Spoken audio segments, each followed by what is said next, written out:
आत्मा वंदन। All the masters सभी का बहुत बहुत स्वागत है पीएमसी ध्यान नेपाल के आज के सेशन में। आप सभी का बहुत बहुत स्वागत है। बहुत बहुत और धन्यवाद आपको अपना मंडल। सेशन शुरू करने से पहले प्लीज मेरे आप सबसे रिक्वेस्ट है कि प्लीज अपने आप को म्यूट पे कर लीजिए।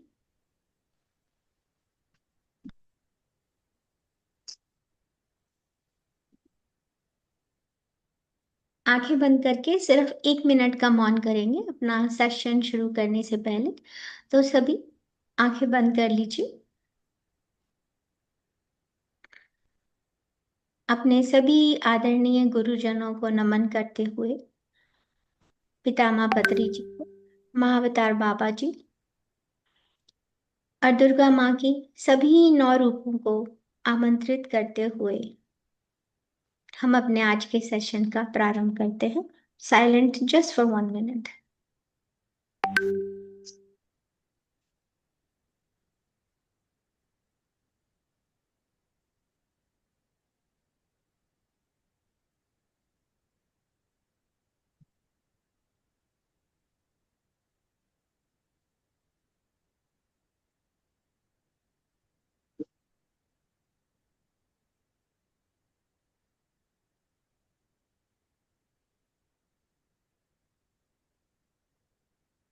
आप सभी अपनी आंखें खोल सकते हैं। आप सबका सभी का बहुत बहुत स्वागत है आज की पीएमसी नेपाल ध्यान के सेशन में। तो आज हमारे साथ हमारी मास्टर गंगोत्री शाह जी हमारे साथ है। और आज का सेशन में आज वो हमें अपनी ज्ञान से, अपनी विजडम से हम सभी को ध्यान की यात्रा पे लेके जाएंगी। तो ओवर टू हमारी प्यारी सी master Gangotri Shah ji. It's all yours. सभी को आपका आत्मवंदन। बहुत बहुत आशा जी स्वागत है। आपको भी, सभी लोग स्वागत कीजिए। संतोष जी को भी आत्मवंदन अगर आई हो तो। और आप सभी को, आप सभी में बस तत्व को कोटि कोटि वंदन। हमारे परम गुरु महाअवतार बाबा जी को, हमारे गुरु पत्री जी को और सभी गुरुओं को, और आप सभी को और अपने माता पिता को और स्वयं को भी बहुत बहुत कोटि कोटि धन्यवाद। धन्यवाद। तो शुरू करते हैं। पहले माँ का ही 2 लाइन श्लोक बोलूंगी। या देवी सर्वभूतेषु मातृरूपेण संस्थिता, नमः तस्यै, नमः तस्यै, नमः तस्यै, नमो नमः। आज आज माता का नवरात्र का 5वां दिन है, जैसा कि आप सब जानते हैं। तो आज माता स्कंद माता की पूजा आराधना की जाती है। और स्कंद माता जो है कि हमारी प्राचीन कथाओं के अनुसार तारकासुर नामक एक शक्तिशाली राक्षस था। उसने अपने कठोर तपस्या से ब्रह्मा जी को प्रसन्न कर उनसे यह वरदान प्राप्त कर लिया कि उनका वध केवल भगवान शिव के पुत्र ही कर सकते हैं। इस वरदान के कारण तारकासुर ने तीनों लोकों में हाहाकार मचा दिया और देवता भी उसके अत्याचारों से त्रस्त थे। सभी देवतागण ब्रह्मा जी के पास गए और इस समस्या का समाधान करने के लिए प्रार्थना की। तब ब्रह्मा जी ने बताया कि केवल भगवान शिव और पार्वती ही के पुत्र ही तारकासुर का वध कर सकते हैं। उस समय भगवान शिव गहन तपस्या में थे, लीन थे। तब देवताओं ने कामदेव से मदद मांगी ताकि वे भगवान शिव की तपस्या को भंग करके और देवी पार्वती से उनका विवाह करा सके।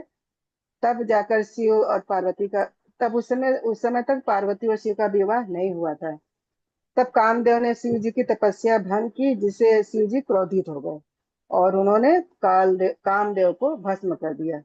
फिर इसके बाद जब उन्हें पता चला कि मामला तो कुछ और है, तो तारकासुर को लेकर समस्या जानने के बाद फिर शिव और पार्वती ने शादी के बंधन में हुए। और फिर कथा अनुसार उनके पुत्र हुए और उस पुत्र का नाम कार्तिकेय रखा गया। फिर वे स्कंद के नाम से जाने गए।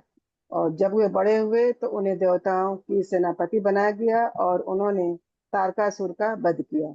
क्योंकि कहा जाता है कि माँ स्कंद माता कार्तिकेय को जन्म दिया था, उनकी देखभाल और उन्हें युद्ध के लिए वैसे ही तैयार किया था। उन्हें वात्सल्य और ममता की देवी के रूप में पूजा जाता है। माता को माता अपने भक्तों को भी उसी तरह प्रेम और स्नेह प्रदान करती हैं, जैसे कि अ, जैसे कि अपने पुत्र को स्तन माता करती हैं। और थोड़ी सी और जानकारी कि माँ ये पांच जो माता का दिन है, तो आज पांचवा दिन है, तो इसमें विशुद्धि चक्र की ये है।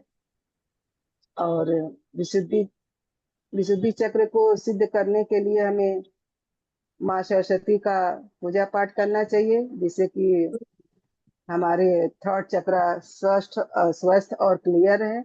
और इसका कलर है ब्लू लाइट। और जब जिसकी वाक सिद्धि शुद्ध हो जाती है, थ्रोट चक्का क्लियर हो जाती है, तो फिर वो मनुष्य आगे जाकर झूठ भी नहीं बोल पाता। उसे झूठ बोलने के लिए बहुत कुछ सोचना पड़ता है, वो बोल ही नहीं पाता है। तो इस तरह थ्रोट चक्र की विधि है कि मतलब उसकी कहानी है।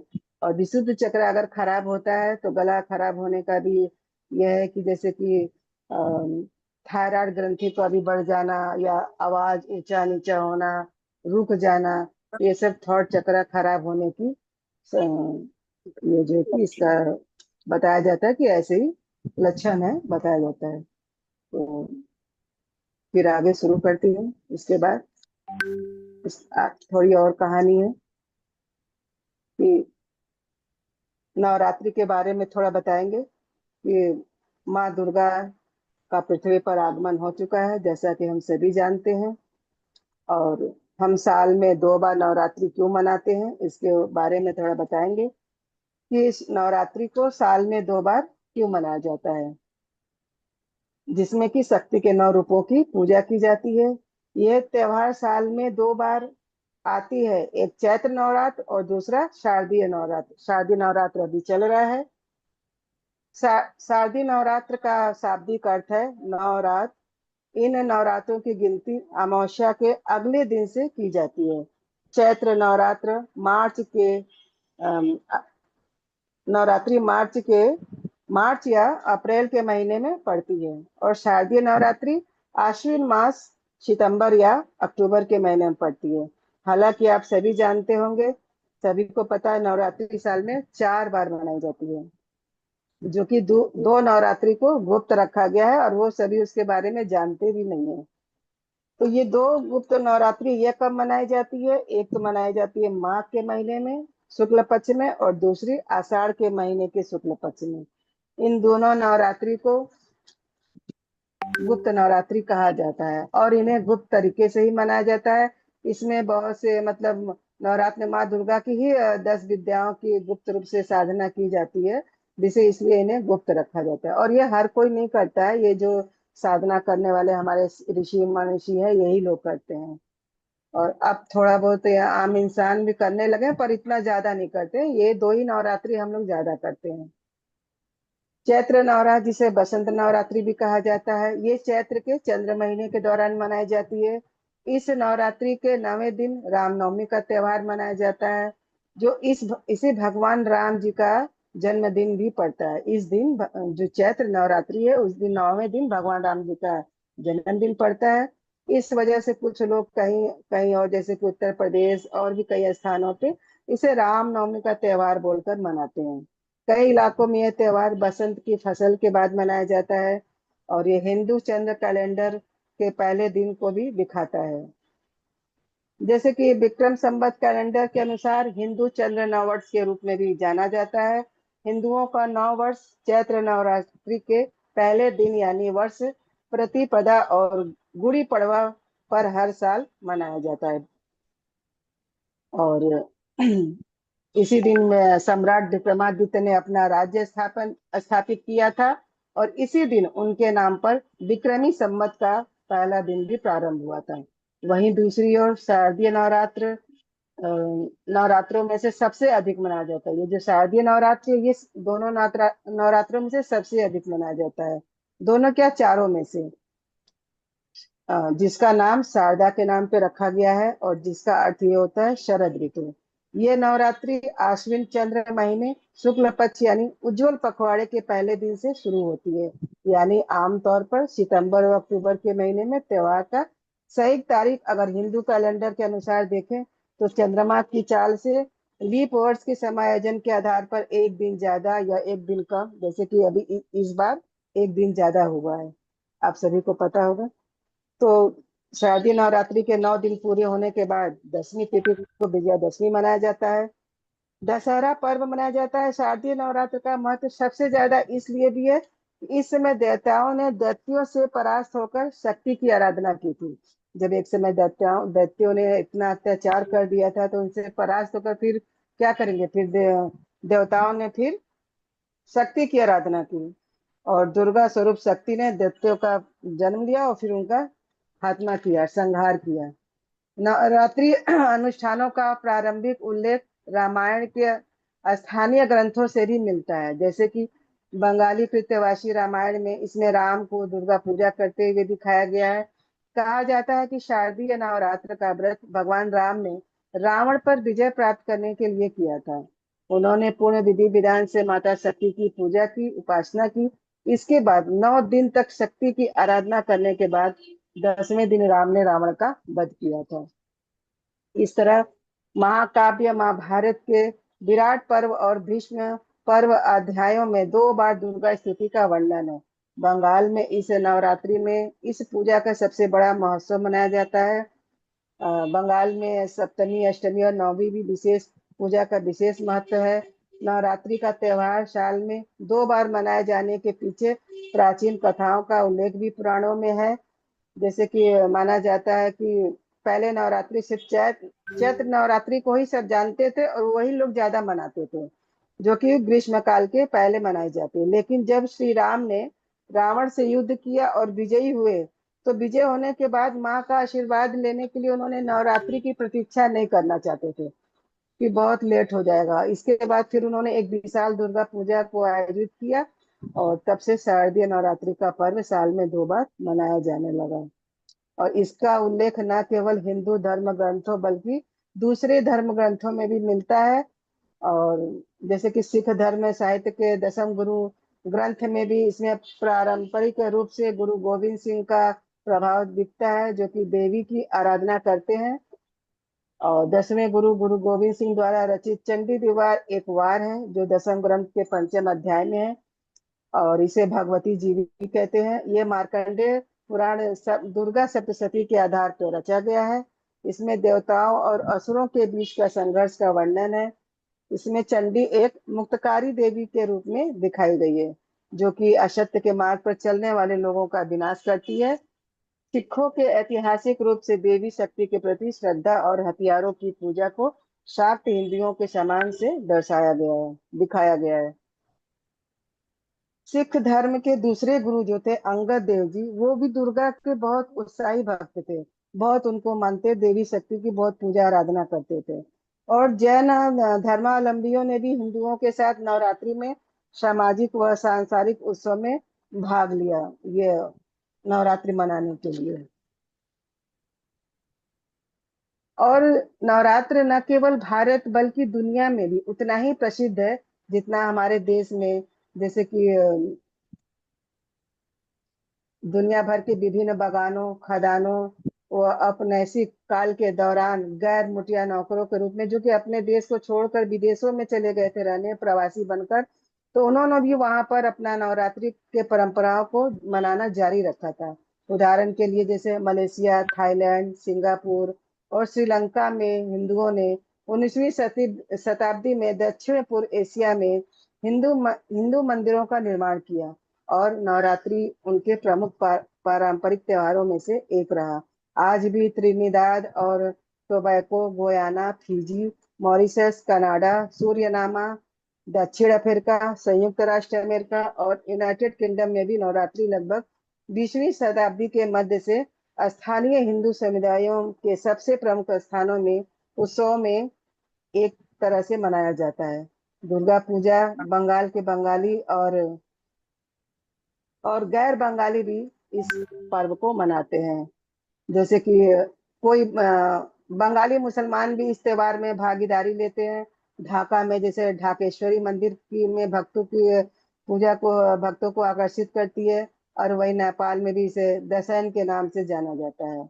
इस तरह से नवरात्र का त्योहार शक्ति के नौ रूपों के आराधना के त्योहार के भारत में देवी के अलग अलग स्वरूपों के दर्शन के साथ यह त्योहार हमें महिलाओं के सम्मान और उनके प्रति हमारी दृष्टिकोण में सकारात्मक बदलाव लाने के लिए भी प्रेरित करता है।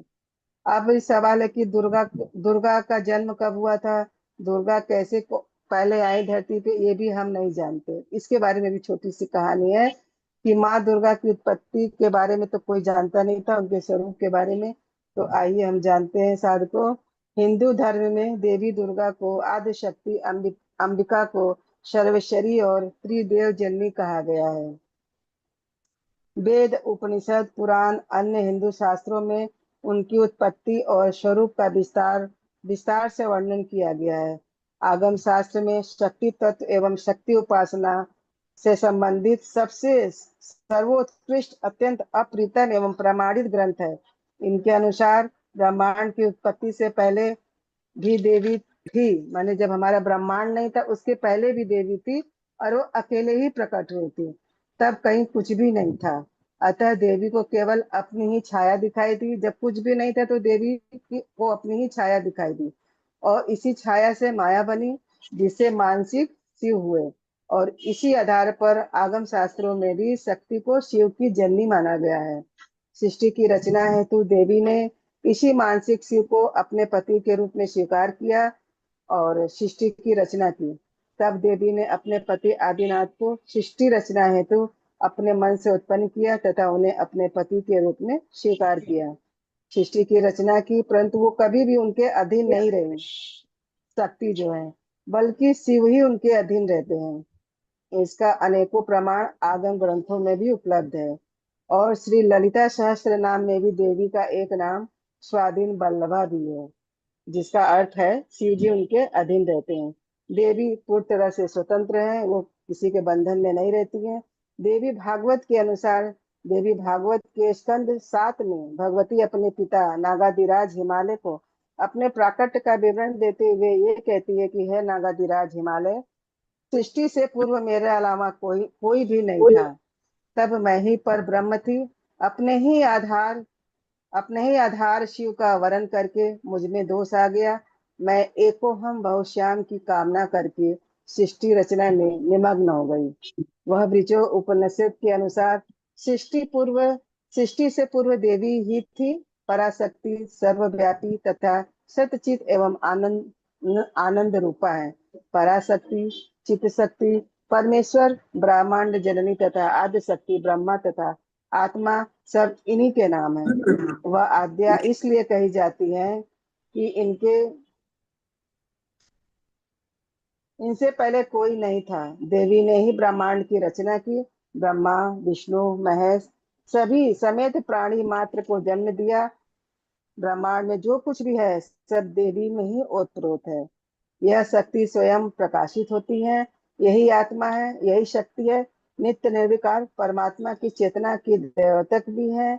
यही महात्रिपुर सुंदरी है। इसी महाशक्ति को 10 महाविद्याओं तथा यथा काली, तारा, त्रिपुर सुंदरी, भुवनेश्वरी, त्रिपुर भैरवी, भूमावती, छिन्नमस्ता, बंगलामुखी, मातंगी, कमला एवं प्रत्यगिरा, दुर्गा, चंडिका, गायत्री, सावित्री, सरस्वती के रूप में भी पूजा जाता है। विभिन्न शास्त्रों में शक्ति शब्द का विभिन्न अर्थों में प्रयोग किया जाता है। आगम शास्त्रों में इसे पराशक्ति कहा गया है, जो सतचित आनंद ब्रह्म स्वरूपा है। वेदों, उपनिषदों, पुराणों में इसी शक्ति को भगवती, महादेवी, ईश्वरीय तथा मूल प्रकृति आदि नामों से भी जाना जाता है। शक्ति के स्वरूप के संबंध में वर्तमान समय में अधिकांश हिंदू धर्मावलंबियों के मन में अत्यंत भ्रांतिक मूलक एवं असत्य स्पष्ट विचारधाराएं विद्यमान है। आज भी लोग शक्ति को ठीक से समझ नहीं पाते हैं, जिसका मुख्य कारण यही है कि व्यक्तियों के पास इस परम दिव्य, परम उद्यत एवं परम अद्वैतवादी शाक्त दर्शन को समझ सकने के लिए सूक्ष्म दृष्टि तथा सूक्ष्म विवेक है ही नहीं। हमें यही पता है कि दुर्गा एक देवी है, इसके प्रामाणिक ग्रंथ भी हैं। ऐसी बात नहीं है, दुर्गा सप्तशती इसके उदाहरण है माँ दुर्गा के होने का। अगर ये वास्तविकता है और दुर्गा एक देवी भी नहीं है, तो जैसा कि लोग कहते हैं कि दुर्गा के बारे में ये कहा गया है कि दुर्गा एक गौड़िक नाम है, जो नाम गुणों के आधार पर दिया गया है। दुर्गा का ये अर्थ है जो दुर्गम से दुर्गम संकटों से अपने बालकों की रक्षा करे, वही दुर्गा है। दुर्गा एक तत्व है, ऊर्जा का एक प्रकार है। ये ऊर्जा, ये तत्व जिसके अंदर घटित हो जाए, चाहे वो पुरुष हो चाहे वो स्त्री हो, वो दुर्गा बन जाती है। यहाँ से थोड़ा ध्यान दीजिएगा, बहुत अच्छा है। खासकर जो हमारे क्रिया योगी जो है वो बहुत अच्छे से समझ पाएंगे, साधना करने वाले लोग। तो वो दुर्गा बन जाता है। दुर्गा एक देवी नहीं है, क्योंकि अगर ऐसा होता तो जिन देवियों की उपासना, पूजा या अनुष्ठान हम नवरात्रि में करते हैं, उन्हें नौ दुर्गा नहीं कहा जाता। इसी बात का प्रमाण है कि दुर्गा एक नहीं है, दुर्गा नौ है। और ये भी कही जाती है कि दुर्गा नौ नहीं, दुर्गा अनगिनत है, ये भी कहा जाता है। हमारे 18 ग्रंथ, 18 पुराण, 108 उपनिषद, 6 शास्त्र, 4 वेद, 4 उपवेद, इन सबके अंदर विभिन्न प्रकार के देवी देवताओं की उपासना, विधि, कथाओं और उनकी लीलाओं का वर्णन किया गया है। जैसे कि 18 पुराणों में हर पुराण का एक नायक है, जिसे पुराण पुरुष कहा जाता है, और पुराण में उनके ही चरित्र का वर्णन, उनके ही लीलाओं का वर्णन है। लेकिन हर पुराण के अंदर एक चीज कॉमन होती है, एक चीज मूल होती है, वो होती है पुरुष और प्रकृति। पुरुष और प्रकृति वो तत्व है जिसके ऊपर पूरा का पूरा पुराण टीका की जाती है। पुराण पुरुष और प्रकृति क्या है? ये पुरुष और प्रकृति का वो मूल ऊर्जा है, जो मूल तत्व है, जो कि हर तरह हर व्यक्ति में विद्यमान है। यहीं से तत्वमसि, सोहम, अहम ब्रह्मास्मि, ये महावाक्य प्रकट होते हैं। अर्थात इस संसार में जो हर व्यक्ति, हर जीव अस्तित्व में है, अस्तित्व में था और आने वाले समय में भी अस्तित्व में रहेगा, उसके पीछे केवल दो ही तत्व होंगे, पुरुष और प्रकृति। ऐसा नहीं हो सकता कि कोई व्यक्ति सिर्फ पुरुष तत्व के साथ हो या कोई व्यक्ति सिर्फ प्रकृति तत्व के साथ हो। इसका कारण यह है कि अगर आप पुरुष तत्व की आराधना ज्यादा करते हैं और प्रकृति तत्व की आराधना आप नहीं करते, तो आप शव बनते चले जाएंगे, जिसे आम भाषा में वैराग्य या निर्मल स्थिति कहा जाता है। वो अवस्था एक शव की होती है। जैसे आप सभी को ये भी पता होगा कि बिना शक्ति के शिव भी शव है। केवल शिव को पूजा पूजा के लिए पूज कर ये हम कैसे कह सकते हैं कि मैं पूर्ण हूँ? कि सिर्फ शिव को पूज कर ही हम पूर्ण नहीं हो सकते। ठीक उसी तरीके से हम प्रकृति तत्व को की भी आराधना ज्यादा कर लें तो भी हम पूर्ण नहीं कहलाएंगे, और उसमें प्रकृति तत्व की भी अपेक्षा हम कर देते हैं, हमारा शरीर पूर्ण नहीं है कहलाएगा।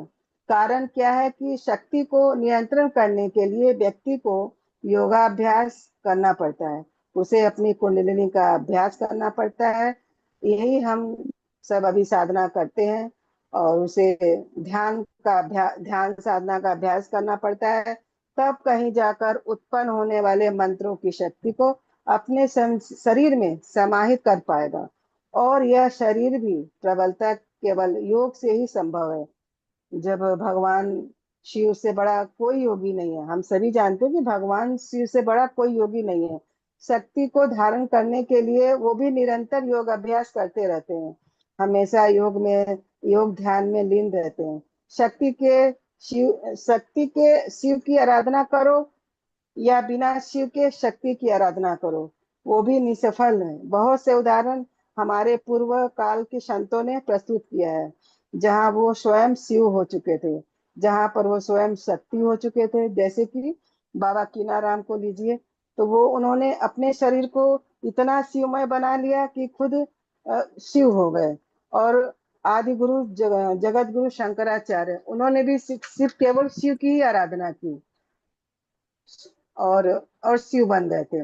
और फिर आती है बात राम कृष्ण परमहंस की। जिन्होंने काली की इतनी सेवा की, तो वो एक हद तक माँ काली हो गए। और फिर आते हैं वामदेव, उन्होंने तारा की इतनी हद तक आराधना की कि एक समय आने पर वो स्वयं तारा बन गए थे। यही कारण है, यही रीजन है कि जिस शक्ति को आप बाहर ढूंढ रहे हैं वो शक्ति बाहर नहीं है, वो शक्ति आपके भीतर है। जब आपकी पूजा, आराधना, आपकी भक्ति, साधना, आपका योग, ध्यान उस सीमा को प्राप्त तक पहुंच जाए, तब आप अपने अंदर की ऊर्जा को जागृत करके अपने शरीर के साथ में समरूप कर देते हैं, या उन्हें परमात्मा के साथ एक रूप कर लेते हैं। तब आप ही शिव हैं और आप ही पार्वती या शक्ति। हमारे पूर्वजों में, वेदों में जो नाम दिए गए हैं देवी देवताओं के, वो कोई गौड़िक वो गौड़िक नाम है, उनके गुणों के आधार पर ही उन्हें रखा गया है। जैसे कि राम का नाम, राम का नाम राम इसलिए है कि वो विश्व में रमे हुए हैं। जो संसार के कण कण में रमा हुआ है वही राम है, और जो विश्व के अणु अणु में वास कर रहा है वही विष्णु है। और ब्रह्मांड की जो माँ है वो ब्रह्मा है। इस तरीके से पुराणों में यह नाम दिए गए हैं। दुर्गा सप्तशती की साधना की जाती है। बहुत लोग पाठ करते हैं, पूजा करते हैं, बहुत लोग साधना करते हैं। और जो भी दुर्गा सप्तशती के रहस्यों को जाना है, दुर्गा सप्तशती में जितनी देवियों का नाम लिया गया है, वो चंडी हो, चामुंडा हो, चंडवाहिनी हो, मुंडवाहिनी हो, कंकाल वाहिनी हो, शिवदूती हो, कोई भी हो, वहां पर जब उनकी स्तुति की जाती है तो वहां पर सिर्फ एक ही चीज बोली जाती है, दुर्गा। और उनकी आराधना वहां दुर्गा के ही नाम से की जाती है। उन्होंने देवता रूपी अपनी संतानों को कष्ट हरने के लिए दुर्गम से दुर्गम संकट का सामना किया और उनका अंत किया। जो दुर्गा है वही दुर्गा है। यानी कि जो ज्ञानियों की भी बुद्धि को बलपूर्वक माया के वशीभूत कर दे, वो महामाया है, वही दुर्गा है। और उसका रहस्य उसके अलावा कोई भी नहीं जान सकता, त्रिदेव भी नहीं, कोई ज्ञानी भी नहीं, बड़े से बड़े कोई देवता भी नहीं जान पाएंगे, ऋषि मुनि भी नहीं। दुर्गा सप्तशती साक्षात रहस्य है। दुर्गा सप्तशती के बारे में कहा गया कि इसके पीछे बहुत गूढ़ रहस्य है। ऐसा ही एक रहस्य ये भी है कि दुर्गा सप्तशती जो है कि अनेक देवियों का वर्णन इसके अंदर मिलता है, जिन्होंने उस युद्ध में भाग लिया था उस समय, जिनके कारण वो युद्ध हुआ। बहुत से देवी बहुत से देवियों का उसके अंदर वर्णन है। लेकिन उसके बावजूद एक देवी ऐसी है जो उस संपूर्ण दुर्गा सप्तशती की अधिष्ठात्री देवी है, जिससे वह दुर्गा सप्तशती प्रकट हुई, जिसने मार्कंडेय ऋषि को उस दुर्गा सप्तशती का उपदेश दिया। क्योंकि जिस समय माता दुर्गा लीलाएं रच रही थी या नसुरों का वध कर रही थी, उस समय वहां पर कोई ऋषि नहीं थे, यानी कि मार्कंडेय ऋषि भी उस समय नहीं थे। उनकी लीलाओं का वर्णन या लिपिबद्ध करने के लिए या लिखने के लिए उस समय कोई नहीं था। तब मार्कंडेय ऋषि ने शिव की उपासना की, और उन्होंने जब भगवान शिव की उपासना की उसके बाद माता की भी आराधना की। तब दुर्गा सप्तशती शास्त्री देवी उनके उनको दर्शन दिए और उन्हें लीलाओं के बारे में वर्णन किया, बताया। तब उन लीलाओं को आज की डेट में दुर्गा सप्तशती कहते हैं। दुर्गा सप्तशती मार्कंडेय पुराण का एक हिस्सा है। उसे मार्कंडेय ऋषि ने अपने पुराण में ही सम्मिलित किया।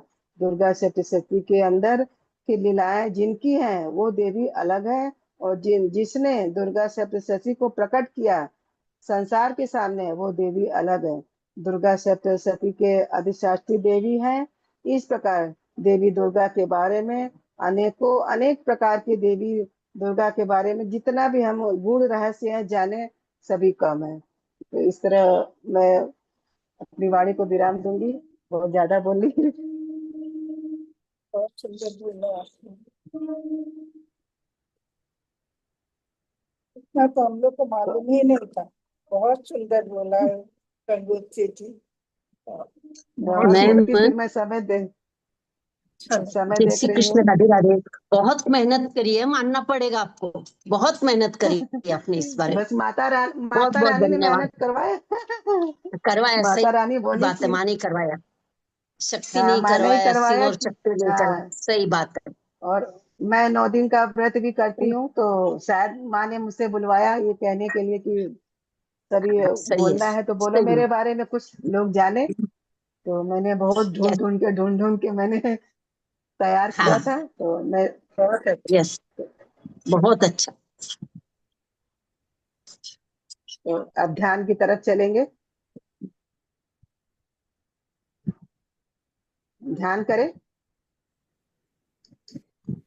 सभी सभी लोग, लोग कमर कमर गर्दन गर्दन। सीधी करके बैठ जाएं। मेरी आवाज इको हो रही है तो ठीक है, आवाज क्लियर आ रही है अभी?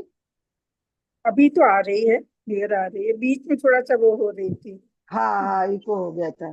तो अब चलिए ध्यान में बैठते हैं। तो सभी कमर गर्दन सीधी करके बैठ जाएं। हाथों को क्रॉस कर लेंगे, आंखों को कोमलता से बंद कर लेंगे, और ये ध्यान करेंगे कि अब बस हम माँ का स्मरण कर रहे हैं। तो आंखें कोमलता से बंद कर लें और माँ का ध्यान करेंगे।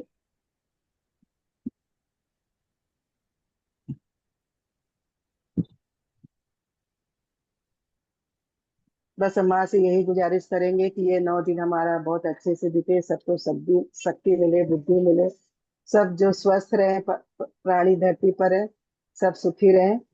और चलिए आगे फिर से बोलती हूँ। तो अब हम बैठ जाते हैं। हम अपने नाभि चक्र पे ध्यान ले जाएंगे। नाभि चक्र पे ध्यान ले जाएंगे और ये विजुलाइज करेंगे कि हमारी सांस ऊपर से ले रहे हैं अंदर तक, और फिर एक सांस हम अंदर से बाहर की तरफ छोड़ रहे हैं। हमारी श्वास आ रही है और श्वास जा रही है। और हम एक पिरामिड बनाएंगे, मानसिक पिरामिड बनाएंगे। तो अपने दाएं दाएं हाथ से हम बाएं हाथ की तरफ एक लकीर खींचेंगे, आंखें बंद करके ही। और फिर बाएं हाथ से हम एक लकीर ले आएंगे आज्ञा चक्र चक्र की तरफ, और आज्ञा चक्र से फिर वही हाथ हम ले जाएंगे दाहिना हाथ की तरफ। इस तरह हमारी मानसिक पिरामिड बन गई। तो अब उस हम मानसिक पिरामिड के अंदर हम बैठकर माँ का ध्यान करेंगे, और ये विजुलाइज करें कि हम अपने हृदय चक्र में एक माँ का गोल्डन टेम्पल को निर्धारित किए हैं, और माँ का हम पूजा कर रहे हैं, आराधना कर रहे हैं। माँ के आगे हम आसन बिछा लिए हैं और एक ज्योत जलाए हैं माँ के आगे। और उस ज्योत को देखते हुए हम ध्यान मग्न हो रहे हैं, ध्यान में हम बैठ रहे हैं। सांस हमारी जो आ रही है उसे आने दे, और जो जा रही है उसे जाने दे।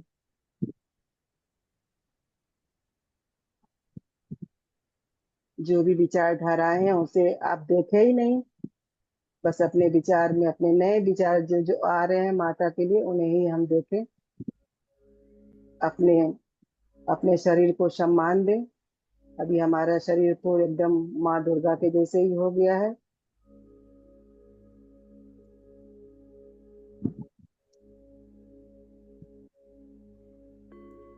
सांसें आ रही हैं। धीमाई म्यूजिक लगाइएगा, एकदम हल्का। हम्म, म्यूजिक चल रहा है, सुनाई नहीं दे रहा आपको कम? हाँ हाँ, सुनाई दे रहा है, बस ठीक है, ठीक।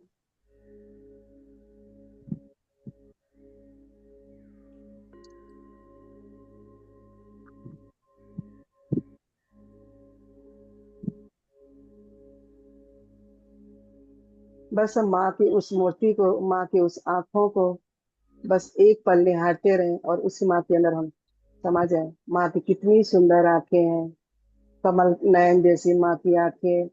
माँ के थर्ड आई पर एकदम चंद्रमा जैसे लाइट चमक रही है, सिर पर एक मुकुट है। माँ एक सुनहरे वस्त्र धारण किए हुए, माँ एक अभय मुद्रा धारण किए हुए हमें सदा आशीर्वाद दे रही है, हमें आगे बढ़ने की आशीर्वाद देती जा रही है। हम बहुत खुश हैं। अपने शरीर को सम्मान दें।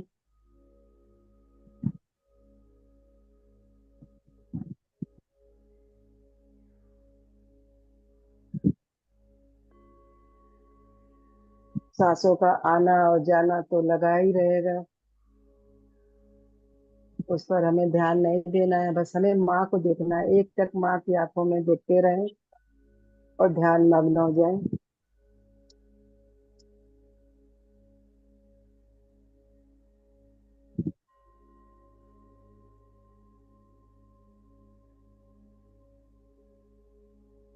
ऊंचा है भवन, ऊंचा तेरी मंदिर, ऊंची है शान मैया तेरी, चरणों में झुके बादल भी तेरे, पर्वत ये लगे सैया तेरी। हे काल रात है कल्याणी, तेरा जोड़ धरा पे कोई नहीं। हे काल रात्रि है कल्याणी, तेरा जोड़ धरा पे कोई नहीं। मेरी माँ के बराबर कोई नहीं, मेरी माँ के बराबर कोई नहीं। वाइब्रेशन को शरीर में महसूस करेंगे, कैसे ऊपर से एक रोशनी आ रही है और हमारे शरीर में, पूरी शरीर हमारा वाइब्रेशन हो रहा है। मेरी माँ के बराबर कोई नहीं, मेरी माँ के बराबर कोई नहीं। तेरी ममता से जो गहरा हो, ऐसा तो सागर कोई नहीं। तेरी ममता से जो गहरा हो, ऐसा तो सागर कोई नहीं। मेरी माँ के बराबर कोई नहीं, मेरी माँ के बराबर कोई नहीं। हे काल रात्रि है कल्याणी, तेरा जोड़ धरा पे कोई नहीं। मेरी माँ के बराबर कोई नहीं, मेरी माँ के बराबर कोई नहीं। तेरी ममता से जो गहरा हो, ऐसा तो सागर कोई नहीं। मेरी माँ के बराबर कोई नहीं, मेरी माँ के बराबर कोई नहीं। जैसे धारा और नदियां, जैसे फूल और बगिया, मेरे इतना ज्यादा पास है तू। जब ना होगा तेरा आंचल, नैना मेरे होंगे जलथल, जाएंगे कहाँ फिर मेरे ये आंसू। दुख दूर हुआ मेरा सारा, अंधियारों में चमका तारा, नाम तेरा जब की है पुकारा। सूरज भी यहाँ, चंदा भी यहाँ, तेरे जैसा उजागर कोई नहीं। मेरी माँ के बराबर कोई नहीं, मेरी माँ के बराबर कोई नहीं। हे काल रात्रि है कल्याणी, तेरा जोड़ धरा पे कोई नहीं। मेरी माँ के बराबर कोई नहीं, मेरी माँ के बराबर कोई नहीं। खिल जाती है सूखी डाली, भर जाती है झोली खाली, तेरा ही मेहर है मेहर वाली। ममता से है तेरे बढ़कर मैया, मेरे तो धरोहर कोई भी नहीं। मेरी माँ के बराबर कोई नहीं, मेरी माँ के बराबर कोई नहीं। हे काल रात्रि है कल्याणी, तेरे जोड़ धरा पे कोई नहीं। मेरी माँ के बराबर कोई नहीं, मेरी माँ के बराबर कोई नहीं। एकदम शरीर में एकदम वाइब्रेशन हो रहे हैं, महसूस करेंगे। हे काल रात्रि है कल्याणी, तेरा जोड़ी धरा पे कोई नहीं। मेरी माँ के बराबर कोई नहीं, मेरी माँ के बराबर कोई नहीं। तेरी ममता से जो गहरा हो, ऐसा तो सागर कोई नहीं। मेरी माँ के बराबर कोई नहीं, मेरी माँ के बराबर कोई नहीं। डूब जाए इस माँ की आंचल में, माँ का आंचल पकड़कर इस गहरे ध्यान में डूब जाए। माँ के बराबर सच में कोई नहीं है। उस जितना भी ममता लुटाए, माँ कम है। माँ को समझना भी एक बहुत बड़ा गूढ़ रहस्य है।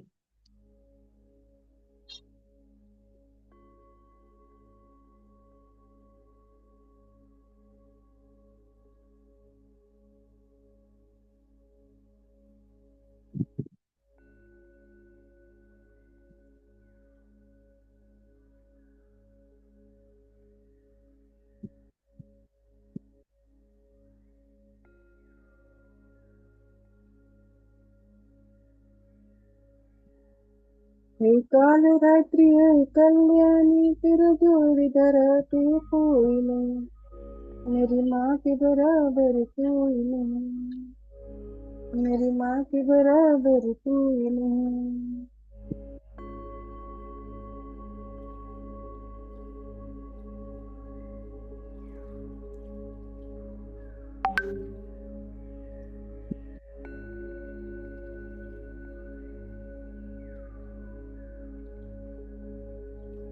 शरीर में उठ रहे वाइब्रेशन को महसूस करेंगे साधक मास्टर, कैसे ये वाइब्रेशन हमारे सहस्त्रार से लेकर हमारे आज्ञा चक्र, विशुद्धि चक्र से होते हुए हमारे कंधों में, हमारे हाथों के उंगलियों में, सभी में फैलती जा रही है। फिर हमारे हृदय चक्र में, हृदय चक्र के नीचे मणिपुर चक्र से, मणिपुर चक्र से फिर स्वादिष्ठान चक्र फैलती जा रही है ऊर्जा। उसके बाद मूलाधार चक्र में आएंगे, दोनों थाइज में, दोनों घुटनों में, काफ मसल्स में, दोनों एड़ी में, पंजों में, सभी अंगुलियों में, हमारे हृदय चक्र में, पेनक्रियाज में, गोल ब्लैडर में, किडनी में, लीवर में, हर तरह से हमारी ये माँ की ऊर्जा फैलती जा रही है और हमारा हृदय फैलता ही जा रहा है। महसूस करते जाए मास्टर। नीचे हम आते हैं, हमारे किडनी, हमारी छोटी आंत, बड़ी आंत, हमारे कमर के चारों तरफ, आगे पीछे, हमारे पूरी शरीर एकदम ऊर्जावान हो रही है धीरे धीरे। सर से लेकर पैर तक, पैर के नाखूनों तक हमारे शरीर में ऊर्जा का एकदम समावेश बढ़ते ही जा रहा है, बढ़ते ही जा रहा है। हम एकदम ऊर्जावान होते जा रहे हैं।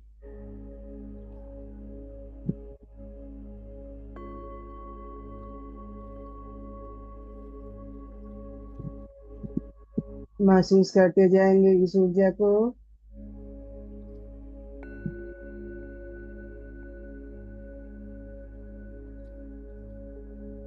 कमर गर्दन सीधी रखेंगे ताकि माँ का आशीर्वाद भी हमें प्राप्त हो सके पूर्ण रूप से, और ऊर्जा भी हमें बराबर मिलती रहे सहस्त्रार से।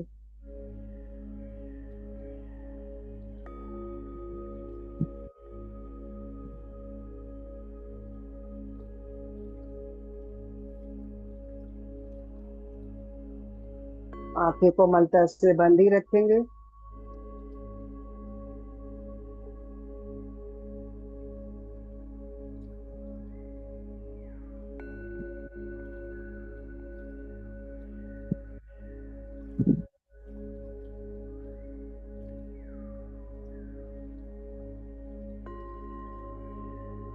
ऊपर से ऊर्जा इस तरह सिल्वर लाइट में गिर रही है सहस्त्रार से, मानो माँ कितनी खुश हो गई है एकदम। छतरी की तरह वर्षा कर रही है ऊपर से, इतनी खुश हो गई है माँ, और हम सभी को वो खुशी मिल रही है। कितने ऊर्जावान हम होते जा रहे हैं, महसूस करेंगे।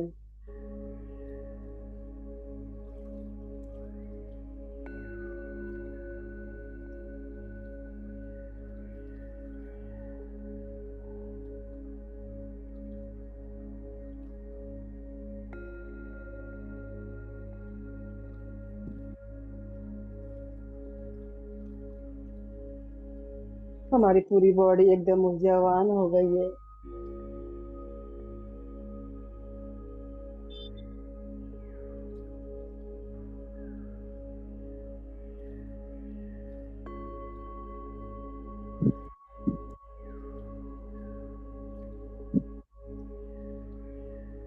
ये म्यूजिक की घंटी भी ऐसे लग रही है जैसे हमारे कानों में अनाज नाच सुनाई दे रहे हैं।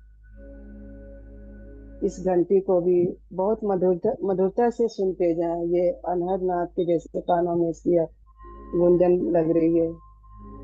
इससे भी हमारा ध्यान बहुत गहरा होता है साधको।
माँ कितनी दयालु है, कितनी कृपालु माँ है।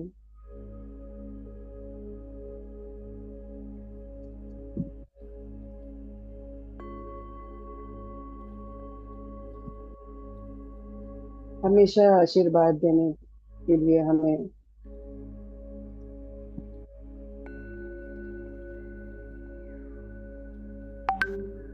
हर तरह प्रयास करती है कि हम सभी खुश रहें, स्वस्थ रहें।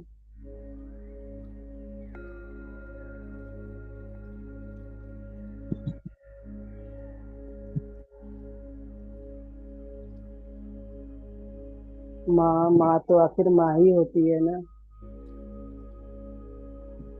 उसका बराबरी इस संसार में कोई नहीं ले सकता।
ओम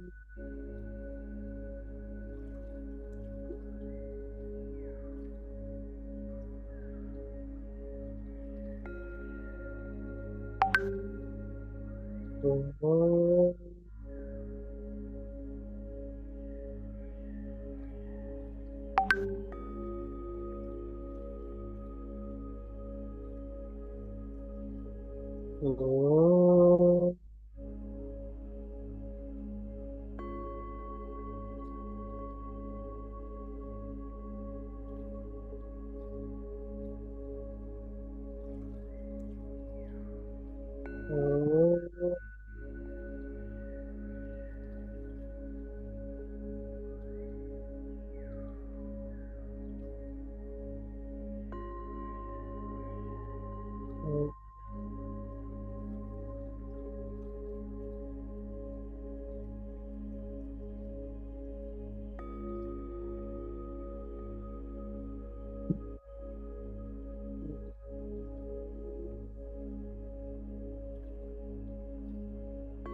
ओम ओम ओम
ओम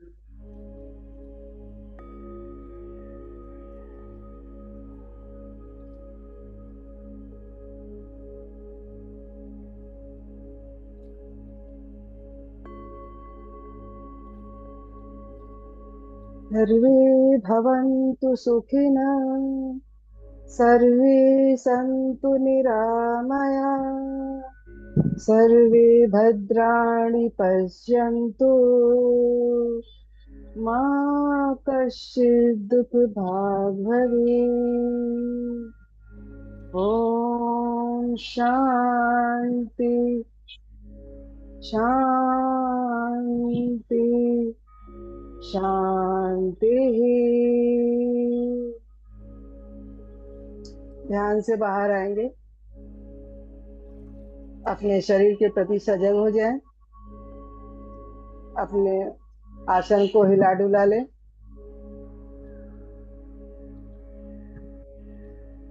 अब हम ध्यान से बाहर आएंगे,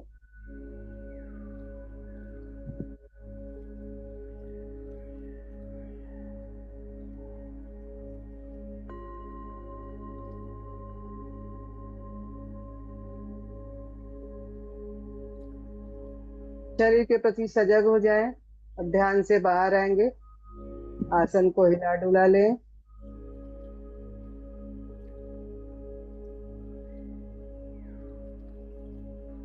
जिस आसन पर बैठे हैं आसन को महसूस करेंगे।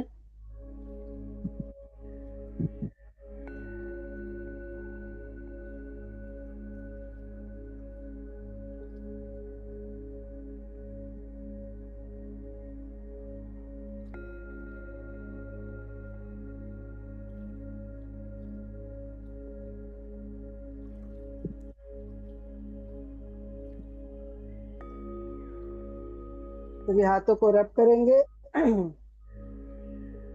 आंखों पे रख लेंगे। जैसे ये भर के हाथों को रब करेंगे।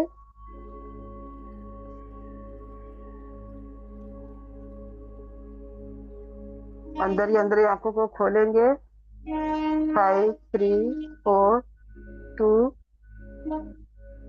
1। जय।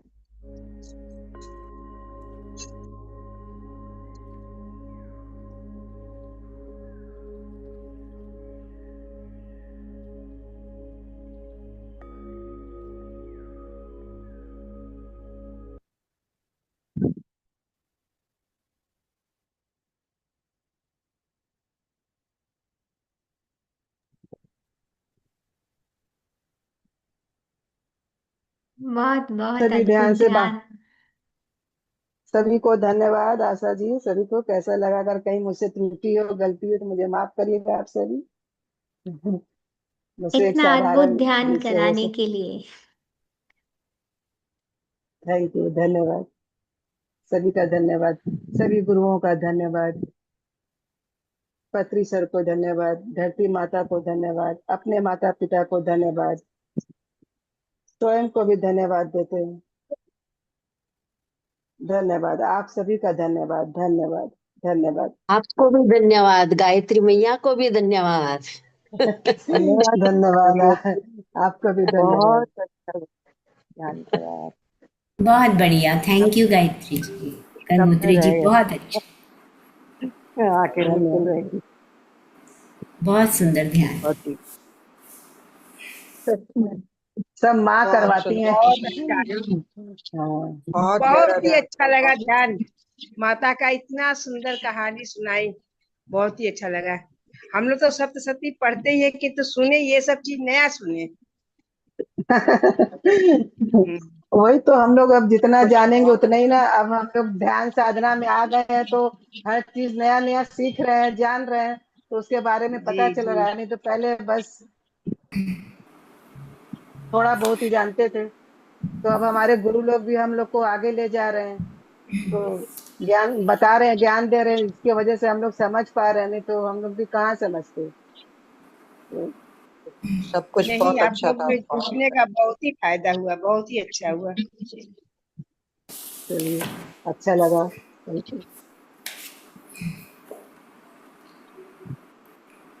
डॉक्टर संतोष कनेक्ट हुई हैं अभी अभी हमारे साथ, तो उनको स्पॉटलाइट करते हैं एक सेकेंड।